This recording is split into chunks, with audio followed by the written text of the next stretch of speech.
नमस्कार दोस्तों, स्वागत है आपका आपके अपने YouTube channel RBSC online classes में। तो दोस्तों, आज अपने टॉपिक करेंगे समास। कुछ बच्चों के कमेंट आ रहे थे कि सर समास टॉपिक करवाइए, हमें समझ में नहीं आया हुआ है। तो आज अपने करते हैं समास टॉपिक। देखते हैं समास का अर्थ क्या होता है। समास का अर्थ होता है संक्षिप्त, यानी कि छोटा छोटा रूप। जैसे उदाहरण देखिए, दही में डूबा हुआ बड़ा, ये एक बड़ा वाक्य है, इसको अपने छोटा करके लिख रहे हैं। ये देखिए, इसका संक्षिप्त रूप क्या हुआ, दही बड़ा, यानी कि दही में डूबा हुआ बड़ा। इस वाक्य का संक्षिप्त जब छोटा रूप करेंगे, यानी कि इस वाक्य का जब अपने समास करेंगे तो इसका समास होगा दही में दही बड़ा, यानी कि दही बड़ा संक्षिप्त रूप हो गया इसका। अब बात करते हैं समास के भेद की। तो देखिए दोस्तों, समास के मुख्यतः 6 भेद होते हैं। तो उसमें सबसे पहला जो भेद है वो है तत्पुरुष समास, अव्यवभावी समास, दूसरा तीसरा है द्विगु समास, चौथा है द्वंद्व समास, पांचवा है कर्मधारय समास और छठा है बहुव्रीहि समास। ये कोई जरूरी नहीं है कि आप इसी सीक्वेंस में इसे याद कीजिए, जैसा आपको अच्छा लगे, उचित लगे, आप उस हिसाब से इसको याद कर सकते हैं। अब बात करते हैं, देखिए कई बार क्या होता है, एग्जाम में सीधा इतना पूछ लिया जाता है कि समास के भेद कितने होते हैं। तो 6 भेद होते हैं, ये आपको याद करनी है। तो चलिए बात करते हैं पहले भेद की। पहला भेद है तत्पुरुष समास। तो देखिए दोस्तों, जो तत्पुरुष समास है इसकी पहचान क्या है कि इसमें जो पहला पद होता है वो गौण होता है और दूसरा पद क्या होता है, प्रधान होता है। यानी कि जो पहला पद है उसकी इतनी अहमियत नहीं होती, जो दूसरा पद होता है वो मीन पद होता है, यानी वो प्रधान पद होता है। तो देखिए इसमें क्या होता है, दूसरी पहचान इसकी ये है कि इसमें इस समास में कारक चिन्हों का लोप होता है। तो आपको भी ये ध्यान में होना चाहिए कि कारक चिन्ह कैसे कौन से होते हैं, कारक कितने होते हैं। मुख्यतः जो कारक हैं वो 8 होते हैं, लेकिन जो तत्पुरुष समास है उसमें 6 ही कारक चिन्हों का लोप होता है। जैसे कर्ता कारक उसमें नहीं शामिल किया जाता और दूसरा संबोधन कारक है वो इसमें नहीं शामिल किया जाता। तो आपको एक बार मैं ब्रीफली ये बता देता हूँ कि कारक होते कितने हैं और कौन कौन से होते हैं। जैसे आपने सुना होगा कि कर्ता ने कर्म को करण से, सपादान के लिए अपादान से, ये है ना जो अधिकरण में पर संबंध का के की, ये जो है ये सारे ये कारक ही हैं, इन्हें कारक ही कहते हैं। तो अब बात करते हैं कि कारक चिन्हों का लोप होता है इसमें, और देखते हैं अब जो मुख्य कारक है वो आप पहचान लोगे आसानी से कि इस कारक चिन्ह का लोप हुआ है। लेकिन दिक्कत क्या है, ये जो कारक चिन्ह है से, करण से, इसमें करण में भी से है और ये जो अपादान है, ये देखिए अपादान में भी से है। तो इसमें क्या होता है कि अपादान में भी से है और करण में भी से है, तो अपने को पहचान नहीं हो पाती कि ये कौन सा से लगा हुआ है। तो इसकी पहचान मैं बताता हूं कि जो करण में से होता है इसका अर्थ होता है साथ में होना, और जो अपादान में से लगा हुआ होता है उसका अर्थ होता है पृथक होना, यानी कि अलग होना। उदाहरण देखते हैं, हस्त से लिखित, यानी कि ये लिखा हुआ है कि हाथ से लिखित। हाथ से लिखित का मतलब होता है कि हाथ से लिखित, यानी कि जो हाथ से लिखा हुआ है वो होता है हस्तलिखित। ठीक है, अब बात करते हैं दोबारा इसकी देश निकाला की। तो देखिए, देश निकाला, देश से निकाला। अब ये हाथ से लिखित है, यानी कि अपने हाथ से अपने लिखा है, यानी कि इसमें साथ होने का भाव पैदा हो रहा है। यानी कर्ण जो कारक होता है उसमें साथ का भाव होगा, और देश निकाला यानी कि वो पृथक हो रहा है, देश में रहता था वो, उसे देश निकाला दे दिया गया है, और यहाँ पे जो से लगा है उसका भावार्थ होता है पृथक होना। जैसे उदाहरण एक और देता हूं कि अब इस उदाहरण को अपने दोबारा समझते हैं कि ये कैसे है। अब मान लीजिए कि ये एक पेड़ है, ठीक है, ये पेड़ है, इस पेड़ से एक पत्ता गिरा, यहाँ पे ये पत्ता गिर गया है जमीन पे। अब ये जमीन पे पत्ता गिरा, ये पेड़ से पत्ता गिरा। अब आपको पहचाना है कि इसमें जो करण कारक है या अपादान कारक है, दोनों में देखिए अर्थ, ये दोनों में भी से है। अब ये पेड़ से ये पत्ता गिरा है। अब एक चीज देखिए आप, ये पेड़ से जो पत्ता गिरा है, ये पत्ता और ये पेड़, अब ये दोनों पहले साथ में थे, अब ये पत्ता है वो पेड़ से अलग हो गया है, अलग हो गया है। तो अब जैसे अंडरलाइन लिखा हुआ होगा वाक्य कि पेड़ से पत्ता गिरा, उससे को अंडरलाइन कर दिया, तो आपको पहचानना है कि कर्ण है, अपादान है। तो देखिए, पेड़ से पत्ता गिरा, तो ये दूर होने का भाव, अलग होने का, पृथक होने का भाव आ रहा है, तो इसमें क्या होगा, अपादान कारक होगा। ठीक है, अब बात करते हैं आगे। आगे देखिए दोस्तों, इसमें जैसे ये उदाहरण आपको बता ही दिया कि हस्तलिखित, हस्तलिखित यानी कि हाथ से लिखा हुआ, और देश निकाले यानी देश निकाला। अब देखते हैं कर्ण तत्पुरुष की बात करते हैं। कर्ण तत्पुरुष का हो ही गया, मैंने बता ही दिया साथ में। अब उदाहरण देखते हैं इसकी, अपने तत्पुरुष समास की बात करते हैं। तो तत्पुरुष समास की मेन जो पहचान है वो मैंने बता दी है आपको कि इसमें पहला पद गौण होगा और दूसरा प्रधान होगा। जो दूसरा पद होगा वो प्रधान होगा यानी कि मेन होगा, और पहला पद होगा वो गौण होगा, इसमें कारक चिन्हों का लोप होगा। उदाहरण देखते हैं, शरणागत यानी शरण को आया हुआ, जो शरण में आया हुआ है वो शरणागत होगा, और इसमें देखिए को कारक है तो कर्ता ने कर्म को, यानी कि कर्म तत्पुरुष है। अब आपसे ऐसे पूछ लिया जाए कि शरणागत में कौन सा समास है, तो आप बताओगे कि इसमें तत्पुरुष समास है। लेकिन अगर आपको ये पूछ लिया जाए कि इसमें कौन सा तत्पुरुष समास है, तो आप यहाँ पे देखिए जो को लगा है, यानी कि जो को है, यानी ये को क्या है, कर्ता ने कर्म को, यानी कि जो कर्म है ये इसका कर्म तत्पुरुष शरणागत में होगा। रेल पर चलने वाली गाड़ी, रेलगाड़ी का अगर अपने समास विग्रह करेंगे तो रेल पर चलने वाली गाड़ी। और स्वर्ण घट का होगा सवर्ण का घट। अब देखिए इसमें जो का है ये, अब सारों में, अब देखिए इसकी पहचान मैं बताता हूँ तत्पुरुष समास की। यहाँ पे का लगा है, यहाँ पे पर चलने की, यहाँ पे को आया हुआ, यहाँ पे से है, यहाँ पे भी से है। तो ये क्या है, ये कारक चिन्हों का इनमें लोप हुआ। लोप का अर्थ होता है छुपा होना यानी कमी होना। देखिए हस्तलिखित, हाथ से लिखित हुई। अब जब इसका विग्रह किया तो इसमें जो से है वो छुपा हुआ था। देश निकाला, देश से निकाला, इसमें क्या था, से है वो छुपा हुआ था। शरणागत यानी शरण को आया हुआ, ये जो को है ये छुपा हुआ था। रेल पर चलने वाली गाड़ी यानी कि जो पर है ये छुपा हुआ था। स्वर्ण घट में जो का है ये छुपा हुआ था, तो ये जो लोप हुआ था इसलिए इसको तत्पुरुष समास कहते हैं। तत्पुरुष समास की कैटेगरी में रखेंगे। और रेल, ये जो आपके इंपॉर्टेंट है इनको आप थोड़ा सा ध्यान में रख लीजिए। रेल पर चलने वाली गाड़ी होगा इसका, स्वर्ण का घट होगा। चलिए बात करते हैं आपने नेक्स्ट जो आपका है अवयवभावी समास। अब देखिए दोस्तों, अवयवभावी की अपने पहचान देख लेते हैं पहले कि जो अवयवभावी समास है उसमें पहला पद अवयव होगा, यानी कि जो पहला पद होगा वो अवयव होगा। ये इसकी पहचान है। ये मैंने अपनी तरफ से दे रखे हैं पहचान के जो पद है।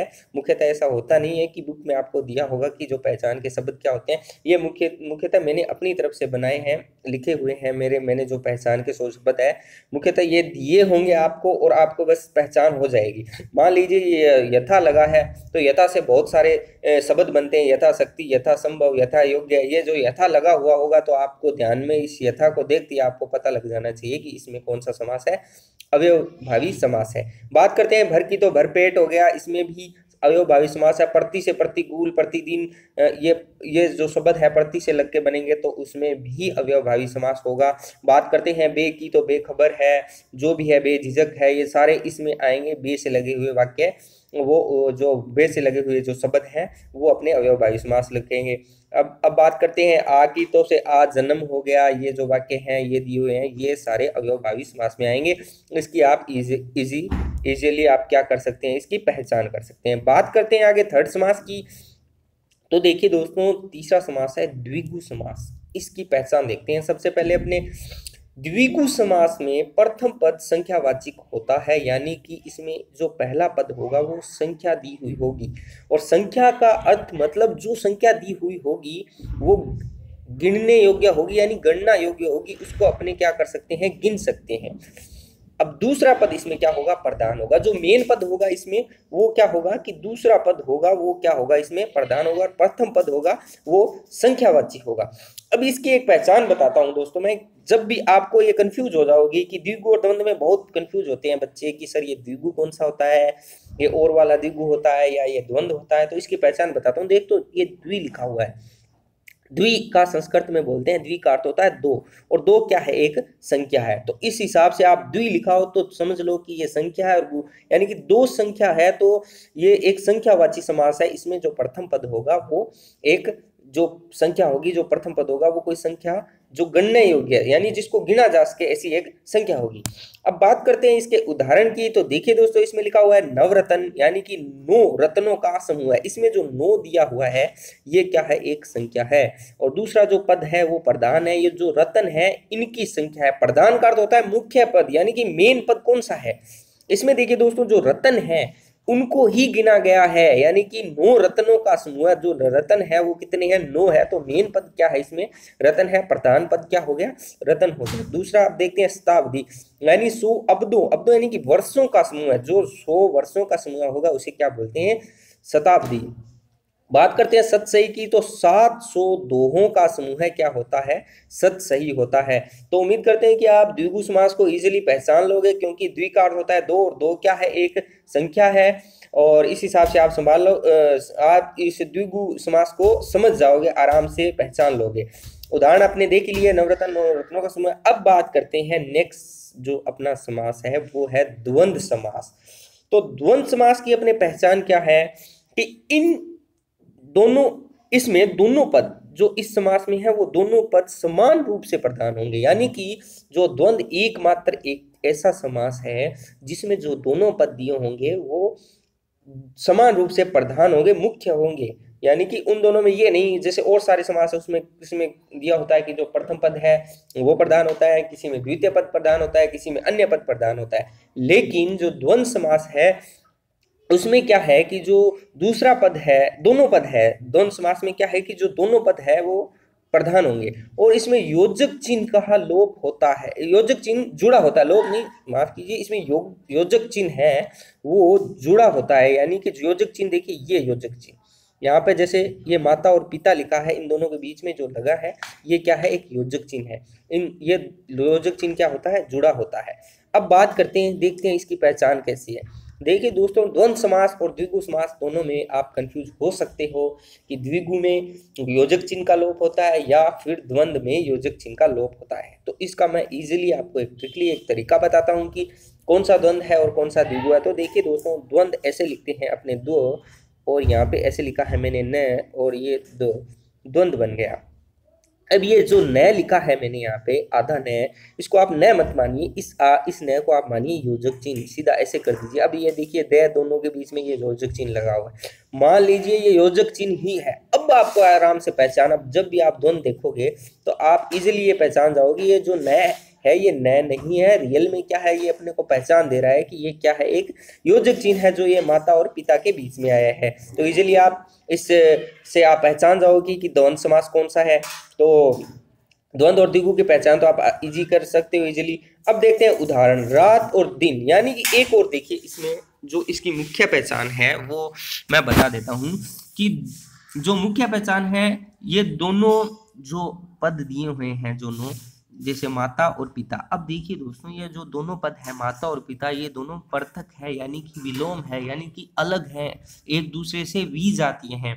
विजातीय कैसे हैं, देखिए जो यहाँ पे लिखा हुआ है माता, ये एक स्त्री है, पिता क्या है, पुरुष है। तो दोनों एक दूसरे से पृथक है, दोनों एक दूसरे से अलग है। ये आपको नोट करना है कि द्वंद्व समास में हमेशा यही होता है कि दोनों होंगे, उन दोनों के बीच में योजक चिन्ह लगा होगा, लेकिन दोनों एक दूसरे से पृथक होंगे, विजातीय होंगे, यानी कि विलोम की तरह ही होंगे। अब बात करते हैं अवयव और द्वंद्व, दोनों में एक अंतर भी होता है। अवयव और द्वंद्व में कुछ एक सिमिलरिटी है, अपने को पता नहीं चल पाता कि कौन सा द्वंद्व है और कौन सा अवयवभावी समास है। तो उसका मैं अंतर बताता हूँ। पहले अपने देखते हैं कि जो द्वंद्व समास है वो दिया कैसे होगा। जैसे यहाँ पे लिखा है रात दिन, अब इन दोनों के बीच में योजक चिन्ह लगा हुआ है रात और दिन के बीच में। तो ये देखिए इसका विच्छेद करेंगे, रात और दिन, यानी कि इसमें और अथवा ये जो लिखा हुआ है इसकी पहचान है कि ये जो और अथवा है ये अपने जब विग्रह करते हैं तो इसमें लगाते हैं, माता पिता में भी और लग जाएगा। इसकी मुख्य पहचान मैंने बताई दी। अब देखते हैं अंतर। अवयव व द्वंद्व समास में एक अंतर है मुख्यतः, जैसे मान लीजिए यहाँ पे लिखा हुआ है घर घर, अब इसमें भी योजक चिन्ह लगा है, तो आप बोलोगे सर ये योजक चिन्ह लगा है तो अपने इसको करते हैं द्वंद्व समास, लेकिन ये ऐसा नहीं होता है दोस्तों। इसमें थोड़ा सा मुख्य अंतर है जो मैं आपको बताने जा रहा हूँ, गौर से सुनिए, ये इंपॉर्टेंट है। जैसे लिखा हुआ है यहाँ पे नगर नगर, इसमें भी योजक चिन्ह लगा है, आप ये कहोगे कि सर इसमें भी अपने द्वंद्व समास है, लेकिन ऐसा इसमें नहीं होता। बात करते हैं रोटी कपड़ा की, तो रोटी कपड़ा में भी योजक चिन्ह लगा है और आना जाना में भी योजक चिन्ह लगा हुआ है। तो अब मैंने घर घर के नीचे लिखा है अवयव, नगर नगर के नीचे लिखा है अवयव, रोटी कपड़ा के नीचे मैंने लिख रखा है द्वंद्व, और आना जाना के नीचे मैंने लिख रखा है द्वंद्व। तो देखिए योजक चिन्ह लगे हुए हैं, अपने को ये कैसे पहचान हो कि दोनों कौन से में अवयव है और कौन से में द्वंद्व है। तो देखिए दोस्तों, इन दोनों में पहचान कैसे होगी। घर घर, ये दोनों शब्दों की पुनरावृत्ति हो रही है। पुनरावृत्ति का मतलब है एक शब्द दोबारा आ रहा है, बार बार एक शब्द की पुनरावृत्ति हो रही है, वो दोबारा आ रहा है, तो उसमें क्या होगा कि अवयव समास होगा। दूसरी बात, मैंने द्वंद्व समास में अभी ये बताया आपको कि जो द्वंद्व समास है वो विलोम शब्द अर्थात एक दूसरे के पृथक होते हैं, यानी कि एक दूसरे से वो अलग होते हैं, विजातीय होते हैं, अलग पृथक होते हैं। तो देखिए यहाँ पे जो घर घर है ये तो सिमिलर हो गए, यानी कि समान हो गए, घर घर दोनों सेम है। और बात करते हैं रोटी कपड़ा की, तो रोटी अलग है, कपड़ा अलग है, दोनों विजातीय हैं, तो इसमें कौन सा समास होगा? द्वंद्व समास होगा। आना और जाना दोनों विजातीय है, एक तरफ आना हो गया यानी उल्टा हो गया दूसरे का, तो इसमें भी कौन सा समास है? द्वंद्व समास है। तो उम्मीद करता हूं कि आप दोनों में अंतर अच्छे से समझ गए होंगे। जब पुनरावृत्ति हो, योजक चिन्ह लगा हो और पुनरावृत्ति हो, तो उसमें कौन सा समास होगा? अवयव समास होगा। और योजक चिन्ह लगा हो और दोनों विलोम हो, तो उसमें कौन सा समास होगा? उसमें द्वंद्व समास होगा। अब बात करते हैं तीसरा, अपने पांचवा जो आपका है कर्मधारय समास। ये बहुत ही इंपॉर्टेंट समास है, इसको ध्यान से सुनिए। पहला तथा दूसरा पद में, इसमें देखिए जो कर्मधारय समास है अपने, उसमें विशेषण का आप मुख्य रूप से ध्यान रखें, क्योंकि विशेषण अपने आसानी से पहचान भी सकते हैं। विशेषण का अर्थ होता है विशेषता बताना किसी शब्द की। अब देखिए इसमें पहला तथा दूसरे पद में विशेषण, विशेष्य अथवा उपमान उपमेय का संबंध होता है। अब आप बोलोगे सर ये विशेषण क्या होता है, विशेष्य क्या होता है, उपमान उपमान ये क्या होता है?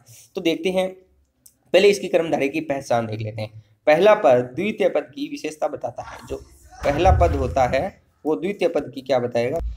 तो दोस्तों देखते हैं इसमें, इसकी पहचान देखते हैं कर्मधारय समास की। तो पहचान देखिए, इसमें मैंने लिखा पहला पद द्वितीय पद की, पहला पद द्वितीय पद की विशेषता बताता है। विशेषता बताते हैं कि इसमें जो, अब उदाहरण देखें अपने, जैसे मैंने लिखा है महान है जो पुरुष। अब आप इसको पुरुष को देखिए, जो पुरुष है इसकी विशेषता बता रहा है कि वो क्या है? महान है। तो जो पहला पद है, यो जो यहाँ पे देखिए महा, जो पहला पद है वो दूसरा पद यानी कि पुरुष की वो क्या बता रहा है? विशेषता बता रहा है। तो कर्मधारय समास की अपनी विशेष पहचान ये है कि जो पहला पद होता है वो दूसरे पद की विशेषता बताता है। और इस दोनों में देखिए कुछ ऐसे समास होते हैं जिसमें पहला पद प्रधान होता है, कुछ में दूसरा पद प्रधान होता है, कुछ में अन्य पद प्रधान होता है। लेकिन कर्मधारय समास में क्या होता है? जो पहला और दूसरा पद है उसमें विशेषण, विशेष्य अथवा उपमान होता है। अब इसके और उदाहरण भी देख लेते हैं अपने थोड़े बहुत। देखिए यहाँ पे मैंने बता ही दिया कि यहाँ पुरुष की विशेषता है कि वह महान है, यानी कि जो दूसरा पद है उसकी विशेषता है कि महान है। अब बात करते हैं इसके उदाहरण की। महात्मा, जैसे महान है जो आत्मा, तो जो आत्मा की वो विशेषता है वो क्या है? वो महान है।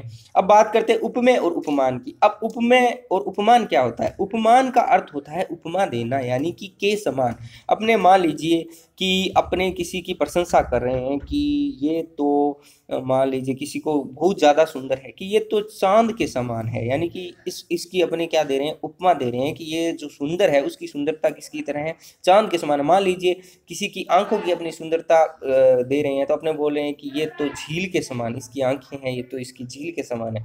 तो उसकी अपने क्या कर रहे हैं? उपमा दे रहे हैं उनको। हालांकि वो झील के समान है नहीं, लेकिन अपने उसकी क्या दे रहे हैं? उपमा दे रहे हैं। अब बात करते हैं उदाहरण की, देखते हैं।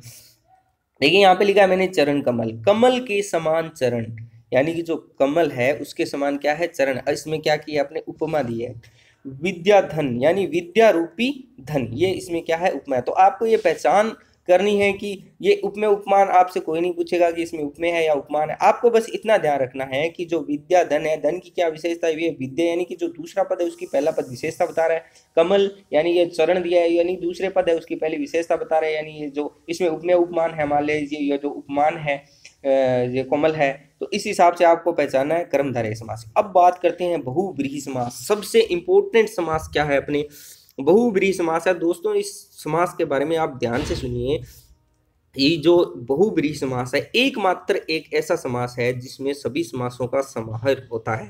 समाहार का मतलब समाहित कैसे होते हैं कि जो बहुव्रीहि समास है उसमें जो अपने द्विगु समास है वो भी आ सकता है, बहुव्रीहि समास में अपने कर्मधारय समास है वो भी आ सकता है। तो सबसे इंपॉर्टेंट अपने क्या है? बहुव्रीहि समास है।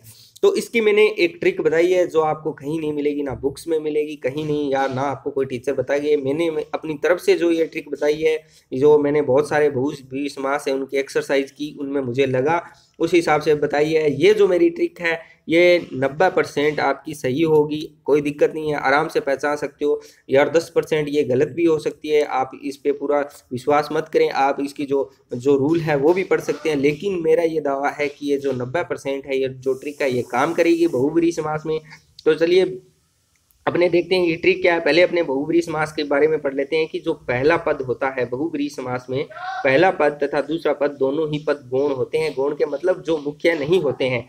और इसमें जो अन्य पद यानी कि जो तीसरा पद जो अन्य अर्थ निकलता है वो क्या होता है, प्रधान होता है। यानी कि इस समास में जो पहला पद और दूसरा पद दिया होता है उनकी कोई मुख्यतः वो प्रधान नहीं होते, और जो अर्थ निकलता है वो नया अर्थ निकलता है, और तीसरा ही पद निकलता है उन दोनों से अलग ही निकलता है। तो अब देखते हैं इसकी पहचान।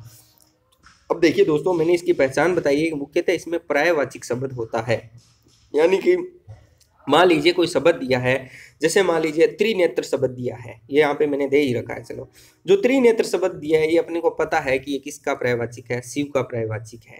जैसे मान लीजिए मैंने एक दंत दिया है, एक दंत, हालांकि एक दंत, एक और दंत शुरू में क्या आई है, संख्या। अब कुछ बच्चे कहेंगे सर एक दंत है वो तो द्विगु समास है, लेकिन एक दंत किसका पर्यायवाचिक है, गणेश का पर्यायवाचिक है। तो यहाँ पे जो पर्यायवाचिक शब्द दिए हुए होंगे तो वो आप ध्यान रखना कि उसमें क्या हो सकता है, उसमें होगा लगभग 99% बहुब्रीहि समास होगा।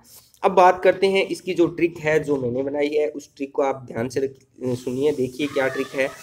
जो मैंने इन शब्दों का अध्ययन गौर से किया और तब मुझे ये लगा कि जो बहुत सारे बहुब्रीहि समास में जो दिए होते हैं शब्द, उनमें जो पहला पद होता है वो संख्या, और दूसरा बॉडी पार्ट यानी कि ह्यूमन बॉडी का कोई भी बॉडी पार्ट, जो शरीर का कोई भी जैसे अंग हो, वो अगर दिया हो आप इसमें, तो मोस्टली 99% ये मान लीजिए उसमें बहुब्रीहि समास होगा। आपको अगर ये नहीं पता है कि ये किसका पर्यायवाचिक है, इसका तीसरा अर्थ क्या निकलता है, तो कोई बात नहीं दोस्तों। जैसे उदाहरण देखिए, मैंने लिखा यहाँ पे त्रिनेत्र, तो देखिए दोस्तों इसमें लिखा हुआ 3 है जिसके नेत्र। अब देखिए जो 3 है ये एक संख्या है, और जो नेत्र है ये क्या है, एक बॉडी का पार्ट है। तो यही मेरी ट्रिक थी कि जो संख्या प्लस बॉडी पार्ट दिया हो तो वो क्या होता है, बहुब्रीहि समास होता है। तो अब अपने को ये पता है त्रिनेत्र किसका पर्यायवाचिक है, शिव का। कुछ बच्चों को नहीं पता होगा कि त्रिनेत्र किसका पर्यायवाचिक है, तो मान लीजिए नहीं पता है, लेकिन अपने को ये पता है कि त्रिनेत्र में समास कौन सा है, बहुब्रीहि समास है, क्योंकि एक तरफ दे रखी है संख्या और दूसरी तरफ क्या दे रखा है, बॉडी पार्ट दे रखा है।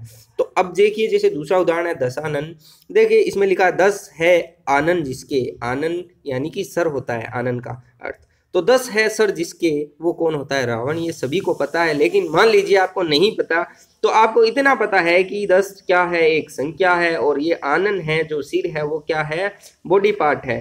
बॉडी पार्ट है तो इसका क्या होगा कि बहुब्रीहि समास होगा, और तीसरा अर्थ निकलता है अगर आपको पता है। दूसरी बात मैंने मुख्यतः ये बताई कि जो बहुब्रीहि समास है उसमें पर्यायवाचिक शब्द ही होता है लगभग। तो दशानन किसका पर्यायवाचिक है, रावण का पर्यायवाचिक है। तो आपको ये आराम से समझ में आ गया होगा। दूसरी बात चतुर्भुज, जैसे मान लीजिए चतुर्भुज, 4 है भुजा जिसकी, यानी कि 4 क्या है संख्यावाचिक, और भुजा हो गई वो क्या है, बॉडी पार्ट। तो इसमें भी क्या होगा, बहुब्रीहि समास होगा। तो दोस्तों उम्मीद करता हूं कि मैंने जो आपको समझाया है वो आपको अच्छे से समझ में आ गया होगा। अगर आपको समझ में नहीं आया तो आप वीडियो को फिर से दोबारा सुनिए। टाइम कम था इसलिए मैंने ये शॉर्ट एंड स्वीट करवाया है, जल्दी जल्दी करवाया है, क्योंकि परीक्षा आपकी कल ही है, इसलिए ये मैंने आपको करवाया है। बच्चों के बार बार कमेंट आ रहे थे सर समास कराओ, समझ में नहीं आया है, इंपॉर्टेंट टॉपिक है हमारे लिए, तो मैंने ये करवा दिए। अब देखिए दोस्तों, आपने इस वीडियो को अच्छे से सुना होगा, तो आपको कितना समझ में आया ये आप अब इन क्वेश्चनों को, आगे मैं जो क्वेश्चन दे रहा हूं इन क्वेश्चनों को आप आराम से सोचिए, हल करिए। अभी मैं आपको ये तरीका भी बताऊंगा कि समास को कैसे सोल्व करते हैं। अगर आपके सामने समास दिया हो और आपको पता करना हो कि ये कौन सा समास है, उसको सोल्व करने का जो तरीका है वो क्या है, और आप अपनी जो अभी आपने जो वीडियो ये सुनी है उसमें आपने कितना सीखा है, आप इन अभ्यास प्रश्नों के अनुसार आप इनको जांच सकते हैं अपनी जो आपने सीखा है। अब देखिए मैं इनको, जैसे मैं एक आपको सोल्व करके बता देता हूं, बाकी आप जितने भी जो मैंने यहाँ पे समास दे रखे हैं आप इनको आराम से सोल्व कीजिए, और कमेंट में सबके मेरे को आंसर दीजिए कि कौन से समास का उत्तर क्या होगा, किसमें कौन सा समास होगा, उसका विग्रह क्या होगा, ये आप मेरे को सभी कमेंट बॉक्स में उत्तर दीजिए। अब मैं आपको एक तरीका बताता हूँ कि समास करने का तरीका क्या होता है। मान लीजिए कि मैंने यहाँ से मैं ये उठाता हूँ यथा सम्य वाला, यथा समय, मान लीजिए यहाँ पे लिखा हुआ है यथा समय। अब देखिए अपने इसको करते कैसे हैं। सबसे पहले मान लीजिए अपने जो इजी इजी है द्विगु को लेते हैं। द्विगु में क्या होता है, संख्या होती है, तो इसमें यथा समय में कोई संख्या नहीं दिख रही तो उसको अपने काट देंगे कि द्विगु में कोई संख्या नहीं है, इसमें यथा समय में कोई संख्या नहीं है तो द्विगु समास नहीं होगा। आप उसको काटना शुरू कीजिए कि कौन सा समास नहीं होगा, लास्ट में जो होगा वो अपने आप आ जाएगा। दूसरी बात, आप देखिए कि इसमें कोई तीसरा अर्थ निकल रहा है, यथा समय में कोई तीसरा अर्थ नहीं निकल रहा, कोई पर्यायवाची है नहीं है, ठीक है, कोई बॉडी पार्ट प्लस संख्या है तो नहीं है, तो बहुव्रीहि भी नहीं होगा। उसके बाद में देखिए तथा यथा समय में, आप देखिए बात करते हैं तत्पुरुष की। तत्पुरुष में मैंने बताया आपको कि तत्पुरुष में कारक चिन्हों का क्या होता है, लोप होता है। तो आप देखिए यथा समय के बीच में आप लगा के देखिए, यथा को समय, यथा का समय, यथा से समय, यथा में समय, यथा द्वारा समय, कोई भी आपको पता लग जाएगा। जिस हिसाब से आप कारक चिन्हों का लोप हो उनको आप इन विग्रह में यूज करके देखोगे तो आपको पता चल जाएगा कि यथा का समय इसमें नहीं हो रहा, तो तत्पुरुष समास भी नहीं है। बात करते हैं द्वंद्व समास की। तो द्वंद्व समास में देखिए यथा और ये और समय, ये ऐसे लगेगा तो आपको आसानी से पता चल जाएगा यथा और समय नहीं होता। दूसरी बात मैंने बताया, यथा जहां भी लगे तो यथा होगा किसमें, अव्ययभावी समास में। यथा है, ये जो कुछ शब्द बताए तो अपने को आसानी से अंत में ये पता चल गया कि जो यथा समय है इसमें कौन सा समास होगा, अव्ययभावी समास होगा। तो दोस्तों अब जितने भी मैंने जो समास जो अभी बताए हैं, मैंने जो अभ्यास के लिए आपको दिए हैं, ये आप मेरे को कमेंट बॉक्स में बताइए इनका उत्तर क्या होगा।